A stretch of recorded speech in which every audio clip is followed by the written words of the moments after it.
তিন জায়গায় প্রয়োজনে মিথ্যা বলা যায়। এক নাম্বার, আপনার ওয়াইফকে খুশি করার জন্য, সে একটু এরকম না বলে একটু কৌশল করে বললে খুশি হবে, ওটা বলা যায়। দুই নাম্বার, জীবন মরণের ব্যাপার, জান বাঁচানোর জন্য একটু কৌশল করে ঘুরিয়ে বললেন, এটা জায়েজ। তিন নাম্বার, দুইজন ঝগড়া লাগছে, তাদেরকে মিলিয়ে দেওয়ার জন্য কৌশল করে একটু মিথ্যা বলা, ঘুরিয়ে বলা যায়। দুইজনের মধ্যে দেখলেন যে সম্পর্ক খারাপ, একজনরে বললেন, ভাই সে তো ওই দিন আপনার ব্যাপারে অনেক প্রশংসা। কি আমার ব্যাপারে প্রশংসা? কি বললো? এই বললো আপনি নাকি এই করছেন ওই করছেন, অনেক প্রশংসা। লোকটার মন খুশি হয়ে যাবে তার ব্যাপারে, ঠিক কিনা? আবার তার সাথে যার ঝগড়া, ওরে যে বলুন, ভাই ওই দিন তো সে আপনার অনেক অ্যাপ্রিসিয়েশন করলো, অনেক, সে তো অবাক, কি রে বলে কি? এই যে দুইজনের ব্যাপারে দুইজনের একটু ভালো ভালো কথা বলে দিচ্ছেন, একদিন দেখবেন রাস্তা দিয়ে হাঁটার সময় একে অপরকে সালাম দিয়ে ফেলছে, সালাম দিয়ে বুকে জড়ায় ধরছে, আছে না নাই?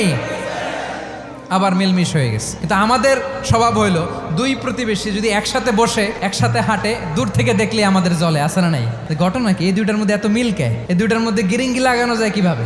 আল্লাহর কাছে তওবা করেন, এই মানসিকতার যেন আমরা না হয়, আমরা মিলিয়ে দিব।